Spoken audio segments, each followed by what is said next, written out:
Hello student, आपको पिछली video में सरल रेखा में गति के विषय में बताया गया था और इसी चैप्टर के अंदर हमारे पास टॉपिक आया था हमारे पास चाल के बारे में। पिछली वीडियो में हमने पहले एक विमीय गति, फिर द्विविमीय गति, फिर त्रिविमीय गति के बारे में बताया था। फिर उसके बाद हमारे पास नया टॉपिक शुरू हुआ था, वो टॉपिक शुरू हुआ था हमारे पास चाल, यानी चाल किसे कहते हैं इसके बारे में बताया गया था। और उसके बाद हमारे पास चले गए थे चाल के प्रकार। तो चाल के प्रकार हमारे पास चल रहे थे। तो चाल में हमने 4 प्रकार की चाल के बारे में पढ़ना था, लेकिन हमने इसमें आपको 2 चाल के बारे में बताया था। आपके पास 2 चाल हो चुकी थी और वो चाल थी आपके पास, एक तो चाल की परिभाषा हुई थी, फिर चाल के टाइप में हमारे पास हुआ था एक समान चाल और असमान चाल। तो एक समान चाल की परिभाषा थी, एक बार मैं रिपीट कर देता हूँ उस परिभाषा को, एक समान चाल को। तो परिभाषा दी गई थी, जब कोई वस्तु समान समयांतरालों में वो समान दूरियां क्या करती है, तय करती है, तब उसकी ऐसी चाल हमारे पास एक समान चाल कही गई थी। और इसको चाल को स्पष्ट करने के लिए मैंने एक चित्र बनाया था, उस चित्र के माध्यम से आपको इसकी परिभाषा को समझाया गया था। इसी प्रकार हमारे पास अगर असमान चाल की बात करते हैं तो असमान चाल में कहा गया था कि हमारे पास समय के अंतराल तो क्या थे, बराबर थे, लेकिन समय के अंतराल पर हमारे पास जो दूरियां तय की जा रही थी वो हमारे पास अलग अलग दूरियां थी। यानी परिभाषा किस प्रकार बनाई गई थी, किसी वस्तु द्वारा समान समय अंतरालों में दूरियां क्या करता है, वो भिन्न भिन्न दूरियां तय करता है, तब उसकी ऐसी चाल का कही गई थी, वो हमारे पास असमान चाल, या दूसरा नाम था उसका हमारे पास परिवर्ती चाल कहा गया था। यानी समय हमने समान दिया था, अंतराल समय के अंतराल हमारे पास समान थे, परंतु वो भिन्न भिन्न हमारे पास उनके अंदर दूरियां अलग अलग तय कर रहा था। अब बात आती है हमारे पास नंबर 3, चाल के प्रकार चल रहे थे, चाल के प्रकार।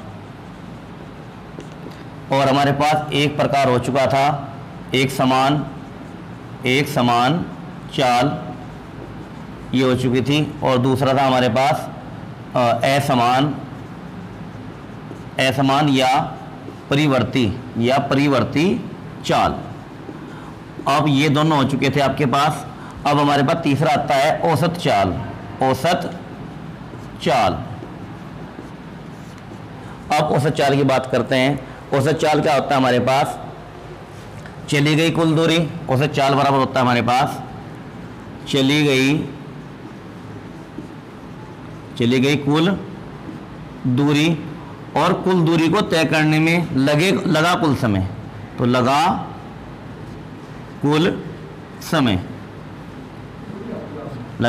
समय, यानी औसत चाल किसे कहते हैं हम, किसी वस्तु द्वारा निश्चित समय अंतराल में तय की गई कुल दूरी, किसी वस्तु द्वारा निश्चित समय अंतराल में तय की गई कुल दूरी तथा जो हमारे पास समय लगा है इसको दूरी को तय करने में, उन दोनों के अनुपात को हम औसत चाल कहते हैं। तो कहने का तात्पर्य हुआ हमारे पास किसी वस्तु द्वारा निश्चित समय अंतराल में तय की गई कुल दूरी और लगे समय के अंतराल के अनुपात को हम औसत चाल कहते हैं। तो एक एग्जाम्पल के माध्यम से इस प्रकार समझ सकते हैं इसको। ये हमारे पास कोई पॉइंट ए, ये पॉइंट हमारे पास बी, ये पॉइंट हमारे पास सी, ये पॉइंट हमारे पास डी। ये हमारे पास यहाँ से और यहाँ तक का जो हमारे पास समय है, सपोज करो ये हमारे पास समय है, हमने मान लिया इसको 2 मिनट, और 2 मिनट के अंदर कितनी दूरी तय कर रहा, सपोज करो वो 100 मीटर।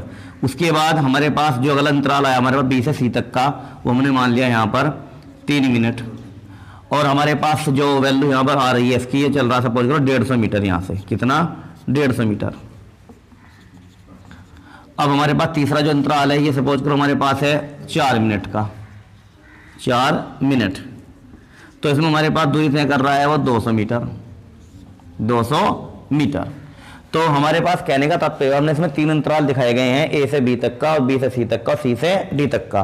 पहले अंतराल का जो समय हमारे पास 2 मिनट है, दूसरे का हमारे पास 3 मिनट है, तो और तीसरे का हमारे पास 4 मिनट है। तो हमारे पास पहले में 100 मीटर चल रहा है, फिर 150 मीटर, फिर 200 मीटर चल रहा हो, तो हमारे पास अगर हम क्या करें, इस कुल दूरी को जोड़ दें, कुल दूरी हमारे पास कितनी आएगी, 200 ये, 150 है, 100 ये हमारे पास। तो हमारे पास आ चुके ये 200, 150, 350 और 100, 450। तो 450 मीटर हमारे पास हो चुका है कुल दूरी। और कुल समय कितना हमारे पास, 4 मिनट यहाँ पे है, 3 मिनट ये है और 2 मिनट हमारे पास ये हैं। तो 4 और 3 7 और 2 9। तो यानी हमारे पास 9 मिनट के अंदर वो 450 मीटर की दूरी वो तय कर रहा है। तो हमारे पास ये क्या बन जाएगी, इसकी औसत चाल। कब, अगर हम इस कुल दूरी को इसमें लगे समय के अनुपात से क्या कर दें, इसको भाग दे दें, जो हमारे पास वैल्यू निकल के आएगी वो निकल जाएगा हमारे पास औसत चाल। तो यानी परिभाषा क्या बनती है, किसी वस्तु द्वारा किसी निश्चित समय अंतराल में तय की गई कुल दूरी और उसके लगे समय के अनुपात को उस वस्तु की औसत चाल कहते हैं। अब बात करते हैं हम तात्क्षणिक चाल की। किसकी बात करते हैं, तात्क्षणिक चाल। ये क्या होती है, नंबर 4 तात्क्षणिक चाल। तात्क्षणिक चाल बात होती है तात्क्षणिक चाल की। अब ये हमारे पास तात्क्षणिक चाल कब लागू होती है, पहले इसके बारे में डिस्कस हो जाती है कि हमारे पास तात्क्षणिक चाल क्या चीज है। ये हमारे पास जो तात्क्षणिक चाल होगी, ये कंडीशन तब अप्लाई होती है जब हमारे पास कोई भी वस्तु या कोई भी हमारे पास कण हो सकता है, वो असमान चाल से क्या हो, गतिमान हो। यानी उसकी चाल क्या होनी चाहिए, हमारे पास परिवर्तित चाल उसकी होनी चाहिए, तब हमारे पास तात्क्षणिक चाल की कंडीशन अप्लाई होगी। अब परिभाषा देखते हैं इसकी। और ये तात्क्षणिक शब्द जो है हमारे पास, ये तात्क्षणिक को अगर हम एक्सप्लेन करें कि ये किस प्रकार की चाल है, इसका एग्जाम्पल के आधार पर समझेंगे हम कि तात्क्षणिक चाल किसको कहा जा रहा है। पहले इसकी परिभाषा देखते हैं, फिर इसकी तात्क्षणिक चाल का एग्जाम्पल के आधार पर समझेंगे क्या वैल्यू इसके अंदर कही गई है। तात्क्षणिक चाल यानी परिवर्तित चाल से गतिमान, परिवर्तित चाल से गतिमान, या बोल सकते हैं असमान चाल से गतिमान। परिवर्तित चाल से गतिमान वस्तु की किसी अक्षण विशेष पर चाल ही तात्क्षणिक चाल कहलाती है। यानी परिभाषा क्या निकलती है, किसी वस्तु की परिवर्तित चाल से, यानी कोई वस्तु परिवर्तित चाल से गतिमान होनी चाहिए, तो उसकी हमारे पास किसी विशेष अक्षण पर जो उसकी हमारे पास चाल होगी वही क्या कहलाएगी, हमारे पास उसकी तात्क्षणिक चाल कहलाती है। अब इसमें एक वर्ड यूज हुआ है हमारे पास, किसी विशेष अक्षण पर। अब ये विशेष अक्षण हमारे पास क्या चीज़ है, अब इसको सुनेंगे। सपोज करें एक एग्जाम्पल लेते हैं, एग्जाम्पल के आधार पर इस तात्क्षणिक चाल को समझते हैं। हमने कहा एग्जाम्पल में कि हमारे पास कोई कार है, वो कार सपोज करो सहारनपुर से चली है और उसे दिल्ली के लिए जाना है। वो सहारनपुर से चली, ये तो है नहीं कि गाड़ी की स्पीड एक समान रूप से चली रहेगी। वो क्या कर रही थी गाड़ी, कभी वो 40 की स्पीड से चल रही थी, कभी वो 50 की स्पीड से चल रही थी, कभी 70, कभी 80, कभी 90, कभी 100। तो इस प्रकार समय के अकॉर्डिंग उसका क्या बदल रहा था, उसकी हमारे पास स्पीड बदल रही थी। और हमने कहा कि आपको सहारनपुर से दिल्ली जाने में सपोज करो आपको 5 घंटे लगे। कितने घंटे लगे, 5 घंटे। और कोई आपसे पूछे कि आप दिल्ली कितने घंटे पहुंचे, आप बताओगे सर 5 घंटे पहुंचे। लेकिन अब प्रश्न ये उठता है कि विशेष अक्षण हमारे पास क्या है। अभी इस अक्षण को सीखते हैं।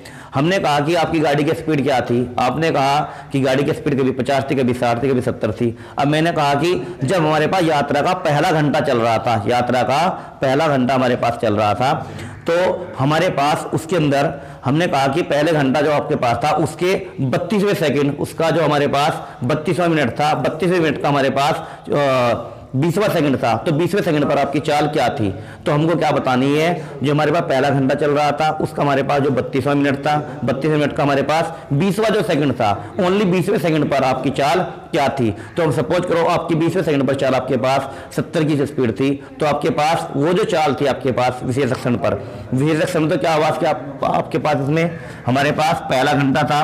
पहले घंटे का कौन सा हमारे पास, ये पहला घंटा, पहले घंटा कौन सा 32वां मिनट, और 32 मिनट का कौन सा सेकंड हमारे पास 20वां सेकंड, 20वां सेकंड। तो हमारे पास ये जो 20वां सेकंड है, तो 20वां सेकंड हमारे पास क्या है, ये एक विशेष अक्षण है, विशेष अक्षण यानी समय का छोटा भाग, समय का छोटा भाग, ये हमारे पास क्या कहलाएगा, विशेष अक्षण क्या रहेगा। और सपोज करो इस पे जो हमारे पास 20वां सेकंड था, इस पे आपकी गाड़ी की चाल कितनी थी, 70 किलोमीटर प्रति घंटा थी। तो हमारे पास वो क्या कहलाएगी, जो हमारे पास विशेष अक्षण है वो तो हमारे पास 20 सेकंड है। और उस टाइम हमारे पास गाड़ी की जो चाल थी, वो गाड़ी की चाल आपके पास कितनी है, 70 किलोमीटर प्रति घंटा। तो हमारे पास जो तात्क्षणिक चाल कहलाएगी, वो तात्क्षणिक चाल हमारे पास क्या कहलाएगी, 70 किलोमीटर प्रति घंटा। तो कहने का तात्पर्य हुआ, गाड़ी की जो आपके पास स्पीड थी वो तो भिन्न भिन्न थी, लेकिन हमने जो विशेष अक्षण आपसे पूछा है वो हमारे पास उस अक्षण पर जो हमारे पास चाल रहेगी, वो चाल रहेगी हमारे पास तात्क्षणिक चाल। तो परिभाषा क्या बन जाती है हमारे पास, कोई वस्तु हमारे पास परिवर्तित चाल से क्या है, गतिमान है। और उस गतिमान हमारे पास जब वस्तु हो रही है और परिवर्तित चाल उसकी अप्लाई है, तो हमारे पास उस अक्षण, किसी अक्षण पर जो उसकी हमारे पास चाल रहेगी वो कहलाएगी हमारे पास की तात्क्षणिक चाल। तो हमारे पास परिभाषा को आप नोट करेंगे। एक बार फिर और रिपीट कर देता हूं मैं। परिवर्ती चाल से गतिमान किसी वस्तु की किसी विशेष अक्षण पर चाल ही हमारे पास क्या कहलाएगी, तात्क्षणिक चाल कहलाती है। अब ये जो विशेष अक्षण होता है ये बहुत छोटा समय का सूक्ष्म पार्ट होता है, तो उसके लिए कंडीशन अप्लाई करते हैं हम। ये कंडीशन बन जाएगी हमारे पास तात्क्षणिक चाल के लिए। तात्क्षणिक चाल अति सूक्ष्म समयांतराल वो जो हमारे पास बहुत छोटा समय है यानी विशेष अक्षण है, वो उस विशेष अक्षण हमने कितना मान लिया, डेल्टा टी। अर्थात जो डेल्टा टी हमारे पास ये लगभग शून्य के बराबर, लेकिन शून्य नहीं है, तो डेल्टा टी टेंडिंग टू 0। तो हमारे पास इस पर हमें क्या निकालनी है, अति सूक्ष्म समयांतराल डेल्टा टेंडिंग टू 0 पर वस्तु की तात्क्षणिक चाल। वो हमारे पास तात्क्षणिक चाल क्या मान लिया हमने, v मान लिया, और वो हमारे पास क्या आ जाएगा, limit delta tending to 0, limit delta tending to 0। और हमारे पास फार्मूला जो होता है इसका वो होता है कुल दूरी बटे कुल समय, यानी delta S upon delta T.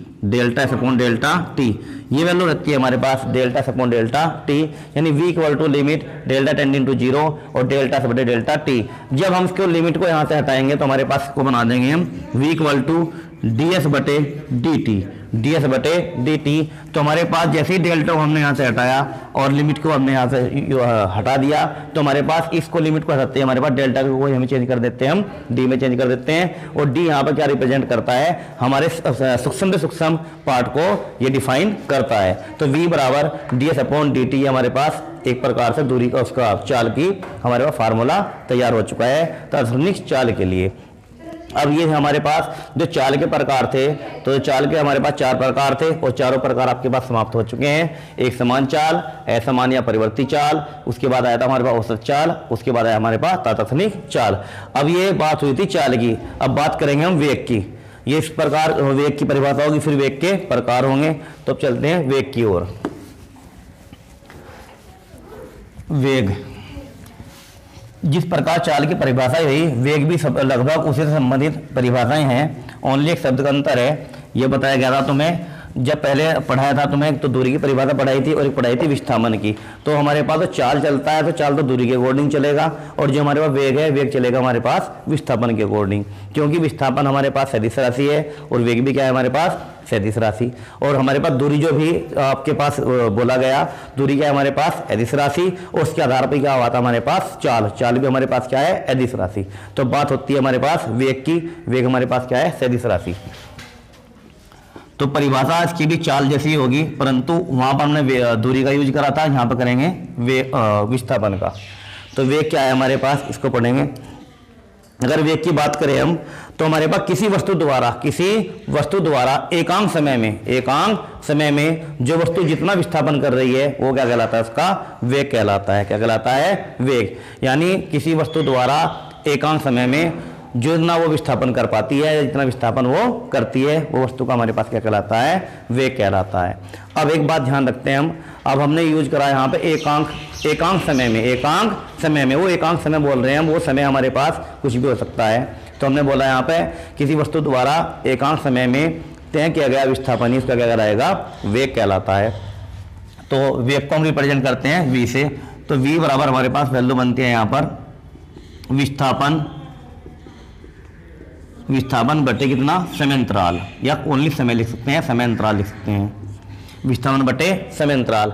Suppose करो हमारे पास कोई वस्तु है, वो हमारे पास s विस्थापन कर रही है और उसे विस्थापन करने में हमारे पास कितना समय लग रहा है, t समय लग रहा है। अगर हम इसको इस प्रकार भी लिख सकते हैं, v बराबर डेल्टा s बटे डेल्टा t।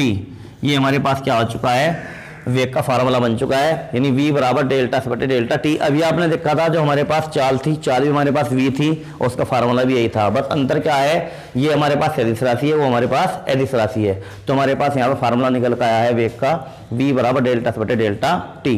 परिभाषा सिंपल सी बन जाती है। परिभाषा को हम 2-3 प्रकार से किसी प्रकार से लिख सकते हैं। हमको इसको ऐसे भी लिख सकते हैं, किसी गतिमान वस्तु द्वारा समय के साथ विस्थापन की दर को वेग कहते हैं और उसे v से रिप्रेजेंट करते हैं। तो v का जो हमारे पास फार्मूला है वो है विस्थापन बटे समय। अर्थात हमने मान लिया डेल्टा टी समय में कोई वस्तु डेल्टा एस विस्थापन कर रही है, तो उसका हमारे पास फार्मूला निकल के आता है v equal to delta S upon delta t. और वेग हमारे पास क्या है, सदिश राशि। ये हमारे पास वेग कैसी राशि है, सदिश राशि है। राशि के बारे में आपको पढ़ा दिया गया था।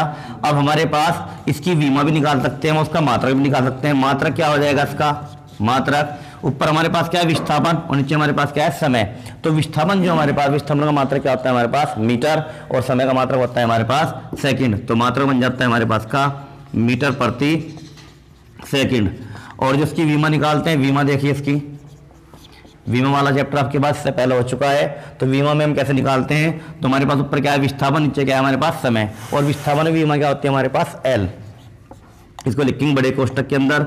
उसके बाद हमारे पास समय की विमा होती है हमारे पास कैपिटल T। अब L T ऊपर गया हमारे पास -1, तो हमारे पास विमा निकल कर इसकी LT -1। तो हमारे पास ये कैसी राशि है, सदिश राशि है। और हमारे मात्रक क्या का मीटर प्रति सेकंड और विमा है हमारे पास की LT -1। तो ये हमारे पास वेग हो चुका है। अब बात करते हैं वेग के प्रकार की, वेग के प्रकार। अब वेग के प्रकार देखेंगे। अब वेग के भी हमारे पास 4 प्रकार हैं, एक समान वेग, असमान वेग या परिवर्ती वेग, उसके बाद औसत वेग, उसके बाद तत्क्षणिक वेग। अब बात करेंगे वेग के प्रकार। वेग के प्रकार, तो पहला प्रकार है हमारे पास का एक समान वेग। एक समान वेग। अब एक समान वेग किसे कहते हैं, परिभाषा वही जो हमने चाल के प्रकार बताए थे, चाल की परिभाषा चली थी, वहां पर हमारे पास दूरी के अकॉर्डिंग चली थी कंडीशन, यहाँ चलेगी विस्थापन के अकॉर्डिंग कंडीशन। तो हमारे पास एक समान वेग किसे कहेंगे हम, यदि कोई वस्तु समान समय अंतरालों में, यदि कोई वस्तु समान समय अंतरालों में समान रूप से विस्थापित होती है तो उसके ऐसे वेग को एक समान वेग कहते हैं। यदि कोई वस्तु समान समय अंतरालों में समान रूप से विस्थापित होती है तो वस्तु के ऐसे वेग को एक समान वेग कहते हैं। इस परिभाषा को इस एग्जाम्पल से भी समझ सकते हैं। ये हमने कोई रोड बना दिया, यानी कोई ट्रैक है हमारे पास, कोई सपोज करो कार यहाँ से स्टार्ट हुई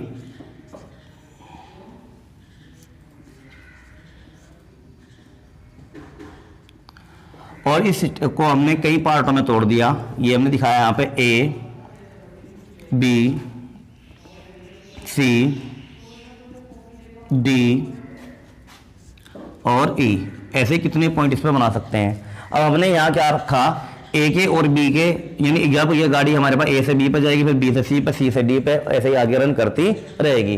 तो हमने दिखाया कि यहाँ पर A से लेकर जो B तक का हमारे पास दूरी विस्थापन है, ये हमारे पास कितना मान लिया मैंने, 2 मीटर मान लिया।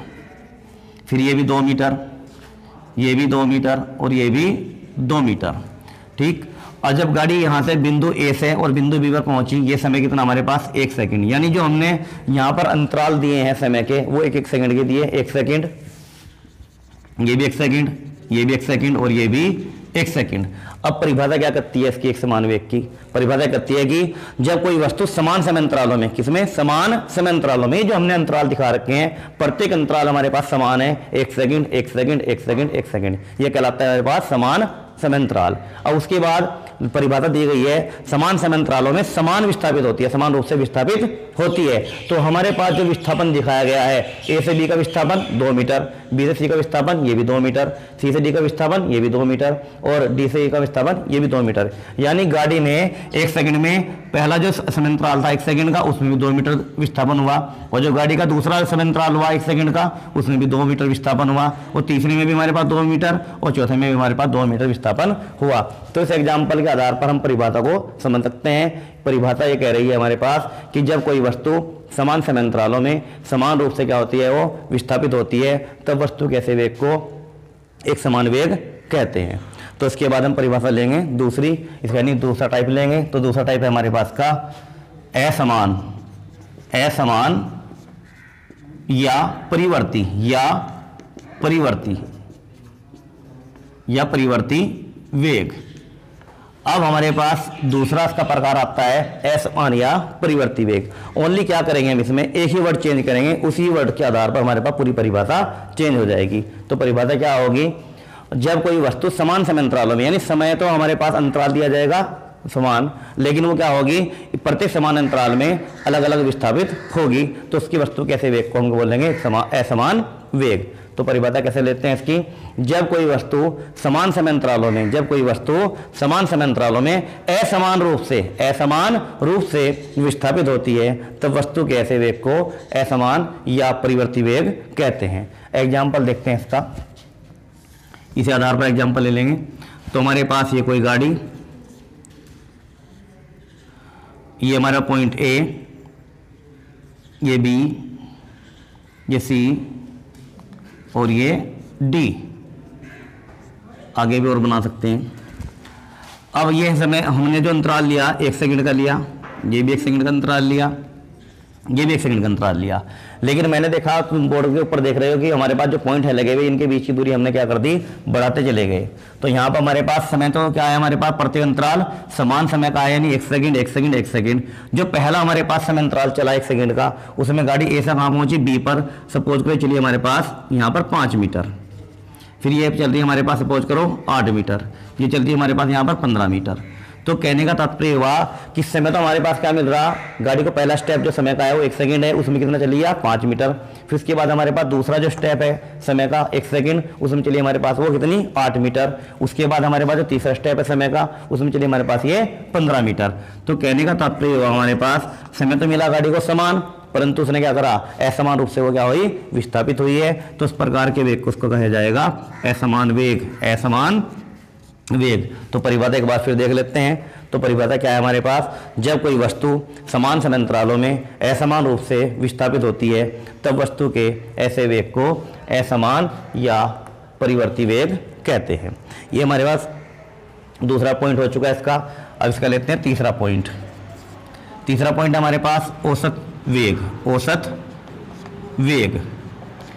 अभी अभी इससे पहले वीडियो में बताया गया तुम्हें औसत चाल के बारे में, अब आया हमारे पास औसत वेग। अब इसकी परिभाषा भी ऐसे ही रहेगी, यानी किसी वस्तु द्वारा निश्चित समय अंतराल में, किसी वस्तु द्वारा निश्चित समय अंतराल में हुआ कुल विस्थापन, वहाँ था हमारे पास चली कुल दूरी, यहाँ पर हुआ कुल विस्थापन और लगे समय के अनुपात को, हुए कुल विस्थापन और लगे समय के अनुपात को हम क्या कहते हैं, औसत वेग कहते हैं। यानी किसी वस्तु द्वारा निश्चित समय अंतराल में हुए कुल विस्थापन और लगे कुल समय के अनुपात को औसत वेग कहते हैं। यानी सूत्र बन जाएगा हमारे पास का, औसत वेग बराबर कुल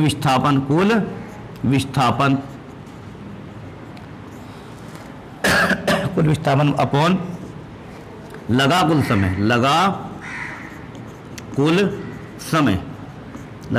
समय। यानी परिभाषा वही है हमारे पास पिछले वाली, और इसमें हमने क्या करा, ओनली विस्थापन को किया, वहाँ पर क्या था दूरी को। यानी किसी वस्तु द्वारा निश्चित समय अंतराल में हुआ कुल विस्थापन और लगे कुल समय के अनुपात को औसत वेग कहते हैं। अब बात करते हैं इसके फोर्थ टाइप है इसका, तात्क्षणिक वेग। अभी तात्क्षणिक चाल पड़ी थी, अब आगा तात्क्षणिक वेग। इसके लिए भी यही कंडीशन है, जो हमारे पास तात्क्षणिक वेग है, तात्क्षणिक नंबर 4 आता है, तात्क्षणिक वेग।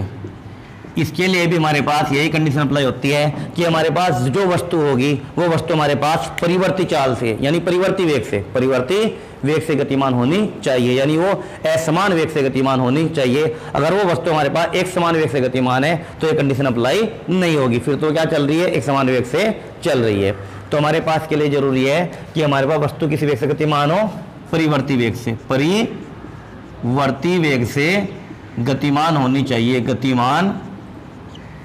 यानी यदि कोई वस्तु हमारे पास परिवर्ती वेग से गतिमान हो रही है तो उसके अंदर तात्क्षणिक वेग अप्लाई होगा, वरना तो नहीं। तो परिभाषा कैसे बन जाती है इसकी, परिवर्ती वेग से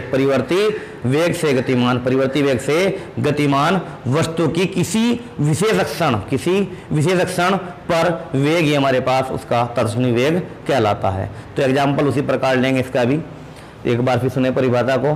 परिवर्ती वेग से गतिमान, परिवर्ती वेग से गतिमान किसी वस्तु की विशेष अक्षण पर वेग ही तत्क्षणिक वेग कहलाता है। और वो हमारे पास जो विशेष अक्षण होता है वो बहुत छोटा पार्ट होता है समय का, उसको हम डेल्टा टी से रिप्रेजेंट कर देते हैं। तो यानी हमारे पास जो अति सूक्ष्म समयांतराल है वो यहाँ पर लिखा हमने अति सूक्ष्म